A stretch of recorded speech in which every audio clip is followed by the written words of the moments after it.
Oke guys, selamat pagi. Di sini kita dikasih tugas ya untuk membacakan Lukas 14 ayat 1 sampai 7. Oke, langsung saja kita membacanya ya. Oke. Lukas 14 ayat 1 sampai 7 di bawah perikop lagi penyembuhan pada hari Sabat. Pada suatu hari Sabat, Yesus datang ke rumah salah seorang pemimpin dari orang-orang Farisi untuk makan di situ. Semua yang hadir mengamat-amati dia dengan seksama. Tiba-tiba datanglah seorang yang sakit, busung air berdiri di hadapannya. Lalu Yesus berkata kepada ahli-ahli Taurat dan orang-orang Farisi itu, katanya, diperbolehkanlah menyembuhkan orang pada hari Sabat atau tidak? Mereka itu diam semuanya. Lalu ia memegang tangan orang sakit itu dan menyembuhkan dan menyuruhnya pergi. Kemudian ia berkata kepada mereka, siapakah di antara kamu yang tidak segera menarik keluar anaknya atau lembunya kalau terperosok ke dalam sebuah sumur, meskipun pada hari Sabat mereka tidak sanggup membantahnya. Oke, terima kasih.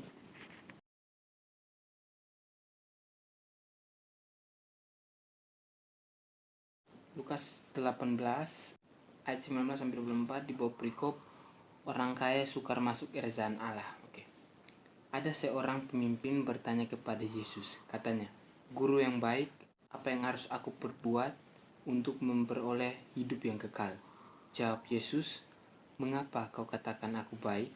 Tak seorang pun yang baik selain daripada Allah saja. Engkau tentu mengetahui segala perintah Allah. Jangan berzina, jangan membunuh, jangan mencuri, jangan mengucapkan saksi dusta, hormatilah ayah dan ibumu." Kata orang itu, "Semuanya itu telah kuturuti sejak masa mudaku." Mendengar itu, Yesus berkata kepadanya, "Masih tinggal satu hal lagi yang harus kau lakukan. Jualah segala yang kau miliki dan bagi-bagikanlah itu kepada orang-orang miskin, maka engkau akan beroleh harta di surga. Kemudian datanglah kemari dan ikutlah aku." Ketika orang itu mendengar perkataan itu, ia menjadi amat sedih, sebab ia sangat kaya. Oke, terima kasih.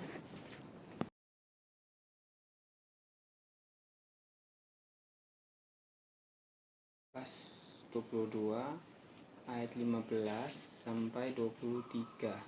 Oke. Di bawah perikop penetapan perjamuan malam. Katanya kepada mereka, "Aku sangat rindu makan Paskah ini bersama-sama dengan kamu sebelum aku menderita. Sebab aku berkata kepadamu, aku tidak akan memakannya lagi sampai ia beroleh kegenapannya dalam kerajaan Allah." Kemudian ia mengambil sebuah cawan, mengucap syukur, lalu berkata, "Ambillah ini dan bagikanlah di antara kamu. Sebab aku berkata kepada kamu, mulai dari sekarang ini, aku tidak akan minum lagi hasil pokok anggur sampai kerajaan Allah telah datang." Lalu ia mengambil roti, mengucap syukur, memecah-mecahkannya dan memberikannya kepada mereka. Katanya, "Inilah tubuhku yang diserahkan bagimu. Berbuatlah ini menjadi peringatan akan aku." Sebab juga dibuatnya dengan cawan sesudah makan. Ia berkata, "Cawan ini adalah perjanjian baru oleh darahku yang ditumpahkan bagimu. Tetapi lihat tangan orang yang menyerahkan aku ada bersama dengan aku di meja ini, sebab Anak Manusia memegang akan pergi seperti yang telah ditetapkan, akan tetapi celakalah orang yang olehnya diserahkan." Lalu mulailah mereka mempersoalkan siapa di antara mereka yang akan berbuat demikian. Oke, terima kasih.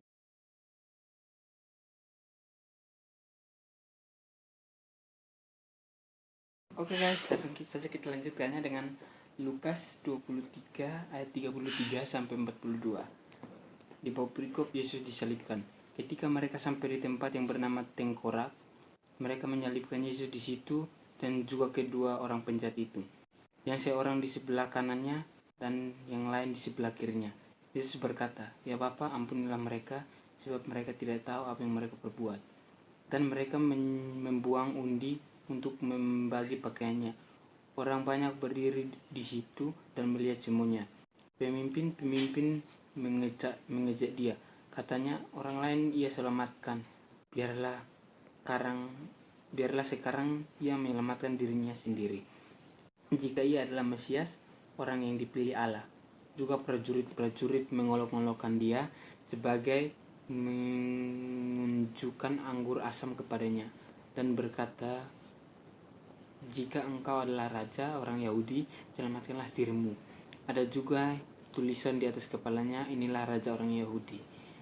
Seorang dari penjahat yang digantung itu menghujat dia, katanya, "Bukankah engkau adalah Kristus? Selamatkanlah dirimu dan kami."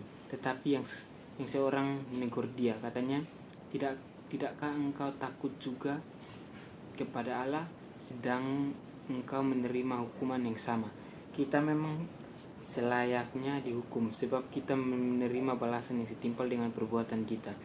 Tetapi orang ini tidak berbuat sesuatu yang salah. Lalu ia berkata, "Yesus, ingatlah akan aku apabila engkau datang sebagai raja."